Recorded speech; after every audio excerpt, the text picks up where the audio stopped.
Welcome back to the Old Bald Guy's Shop. I'm Ken, and I have my daughter Robin here with me today. She's here because this is going to be her project this time. She wanted me to make her some end tables. So we have a plan. You can see that. That's our basic plan for the end tables. They're going to have some inlay in them. Two different kinds of wood. There'll be one kind of wood for the center panel on the top and on the sides and the ends, and a different kind of wood for the framing around it. We're going to be working with mahogany for the center part and with birch with some color in it. If we look at the wood, you can see that birch has a lot of variation in color. That piece will be for the legs. The other pieces will be for the framing. So this is going to be kind of a long project. So we're probably going to be working on this for a couple of different sessions. Probably going to take a month, maybe 2 months to finish this project. So let's get started.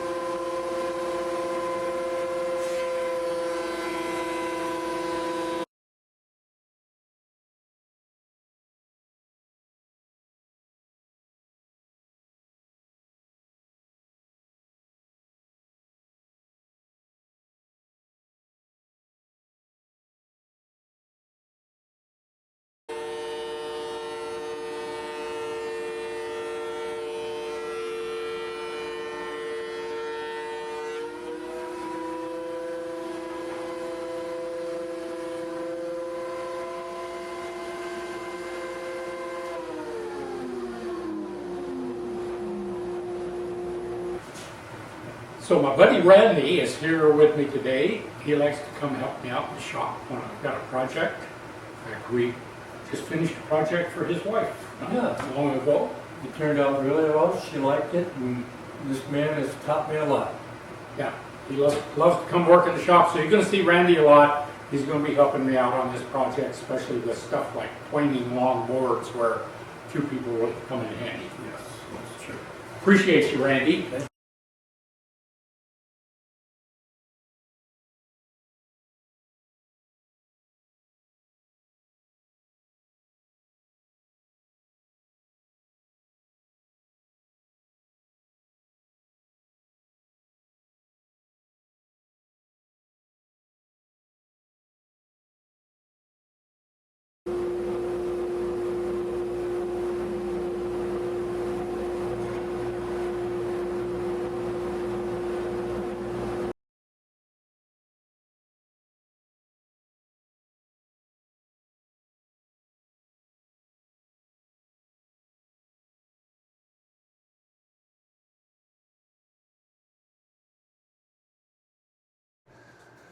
So we've cut all of our pieces plain to thickness, cut to length on the mahogany. We haven't cut any of the birch yet. Ran all these through the jointer to true up an edge. Now I got to cut them to their final width and their final length and get all the corners perfectly square. These are going to be the center panels for the top, for the sides, for the front and back of both end tables.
So these pieces are going to be the framing around the panels for the top sides, front and back. And they're going to be cut at 45s, and we want to try to keep the grain match as close as possible. So we're going to have to cut these all on the same side of the board. So we're allowing a little extra in our cuts. So we're going to cut them to lengths that will work for a side and an end. And then we'll take them to the joiner and then to the table saw and get them all straight. And then we'll work on our 45s.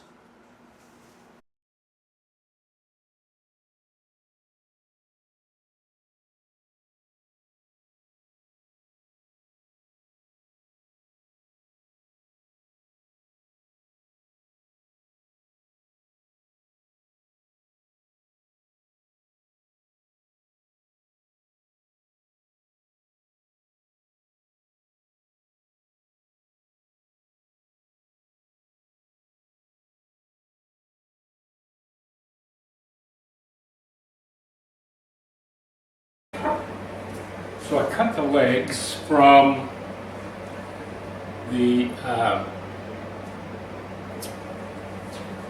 8/4 stock, and some of these tended to bow just a little bit as they were cut from stresses in the wood. So I'm going to run these back through the joiner just to true up one side before I run them through the planer.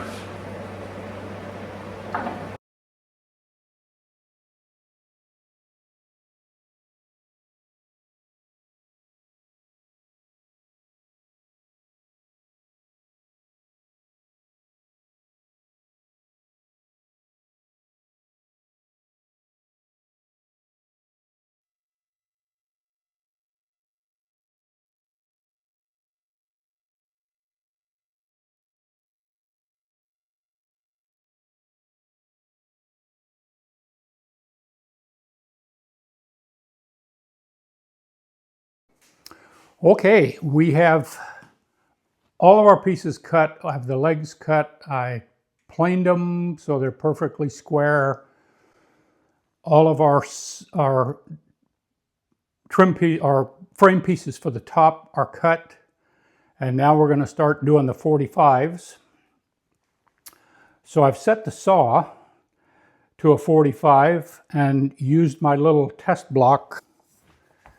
I've got some pieces of wood that are perfectly square from years ago's project, and I use these as setting blocks for my saw so that I can check them with a machinist square and make sure that my cut is absolutely 45. And this cut is going to have to be 45. All of these cuts, if they're off just a fraction of a degree, would make a terrible misfit on the top.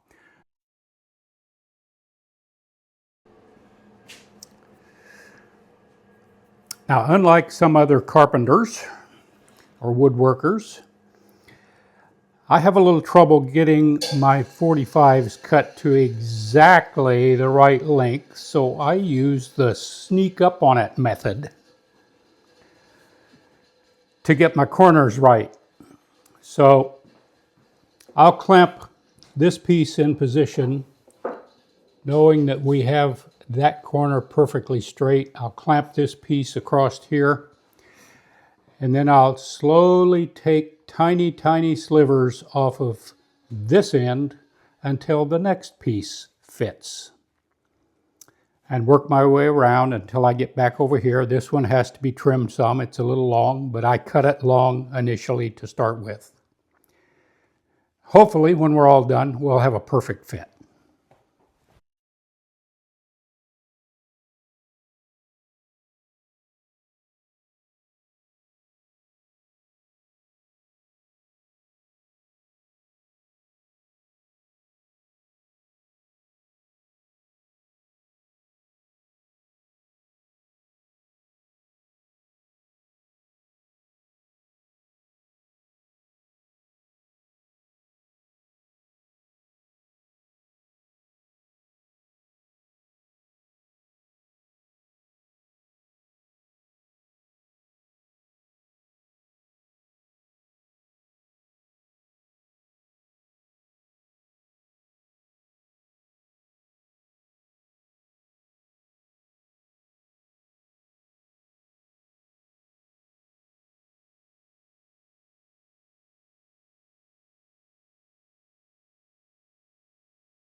Well, yesterday we finished cutting the 45s on both of the tops. Did a basic clamp up here to test fit everything, make sure it's good. There's a rule in the shop that for every project you have to have a new tool. So my new tool for this project were these Bessie parallel jaw clamps. This will be the first time I've used them. Been threatening to buy them for a long time. Finally did. Now that we have the basic clamp up done, we're going to biscuit all of these joints so that we get a nice even joint when we glue this together. So I have my biscuiter set up. So I'm set up over here on the other workbench to cut those biscuits, and we'll take these pieces apart. Everything is numbered, so I always number my joints so everything goes back together in the order that it came apart. I have this set up so that my biscuiter sits flush on the workbench, clamp my piece down to it. That way there's not going to be any tip or tilt when I cut my biscuits.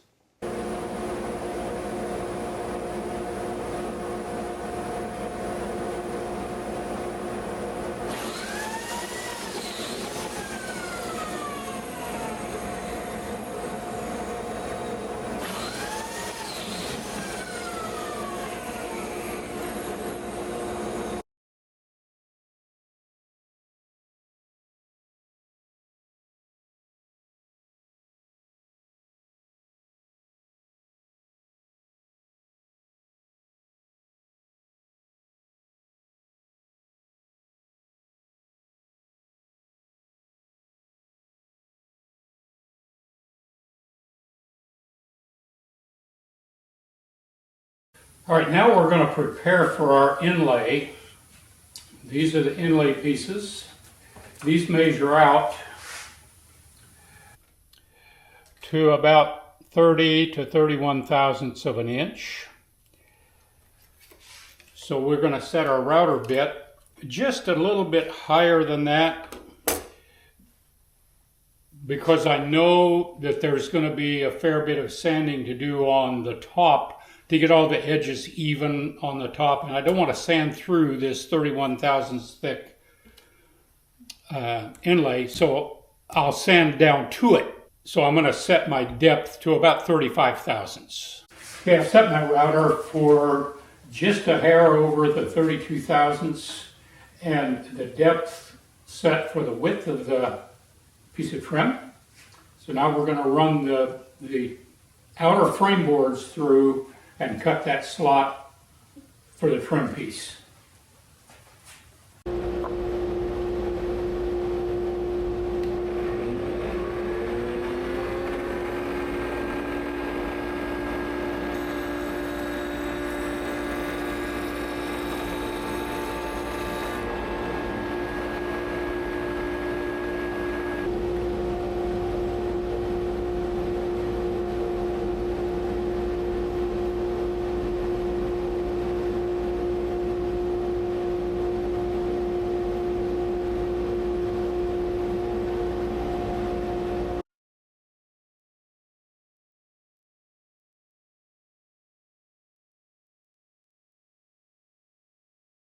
Okay, we have a test clamp up here,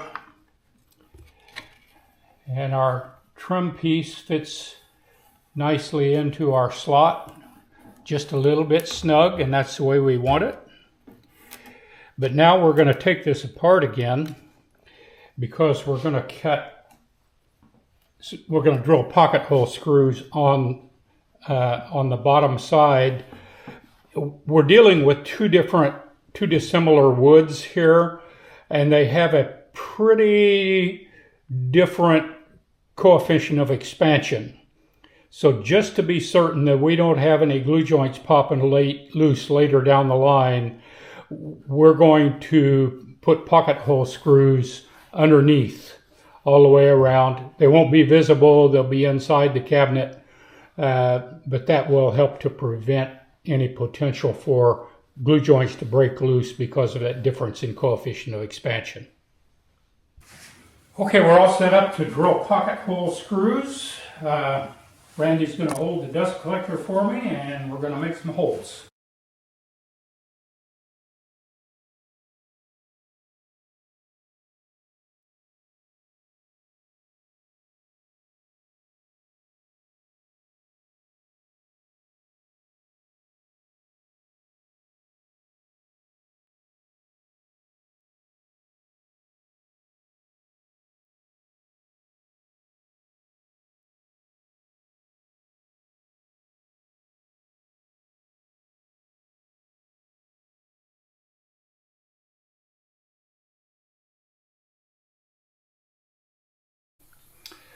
We have our initial clamp up.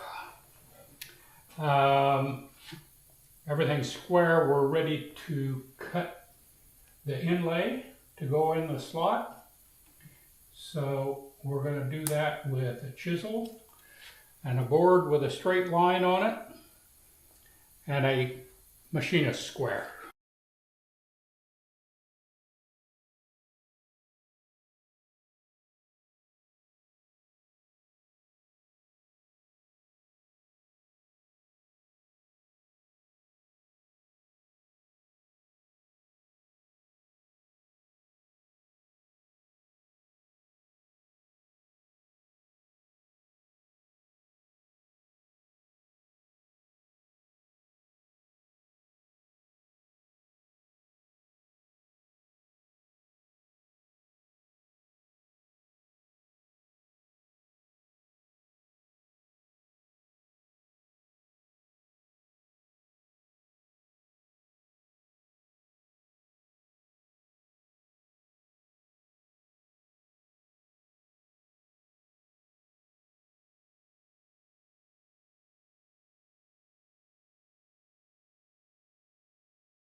Okay, we've cut in all of our inlay.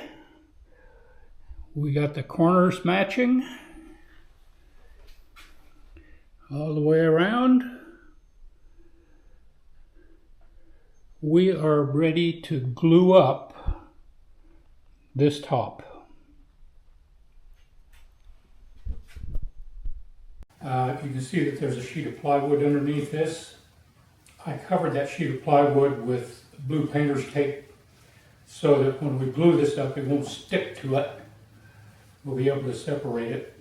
But that piece of plywood allows us to clamp down corners in places where there might be just a little bit of unevenness here so that it'll true up those corners.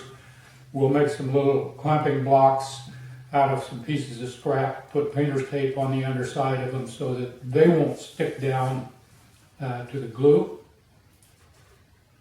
And we'll get this all glued up as precisely as we can, and then it'll be ready for sanding after a few hours.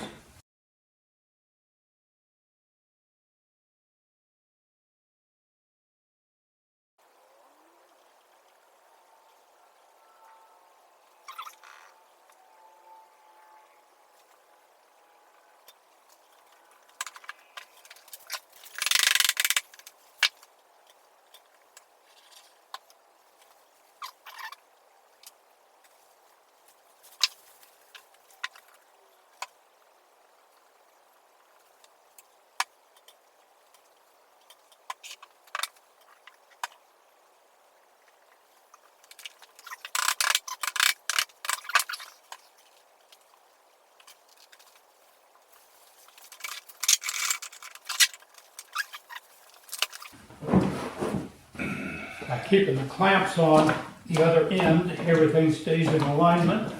If we want to put it.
We glued this up last night, and this morning I'm going to put in the pocket hole screws.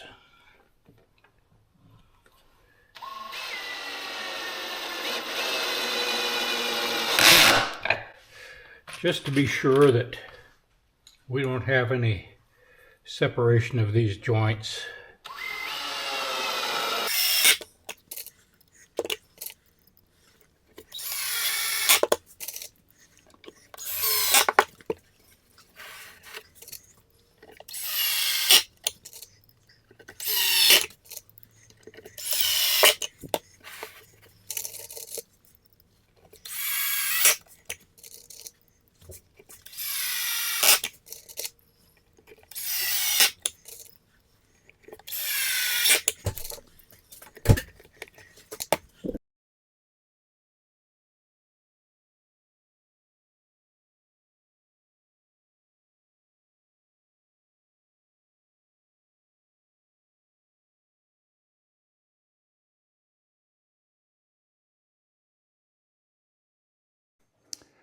So far we've finished the tops for this project. It's taken the better part of a week. Next time we're going to try to finish up this project, but we have all the sides, fronts, and backs to make, and those are done essentially the same as we made the top. So it's quite a bit of work involved, and then we'll have the legs to do, and those will have a taper on them. So you'll see that next time. So join us again in the Old Bald Guy's shop.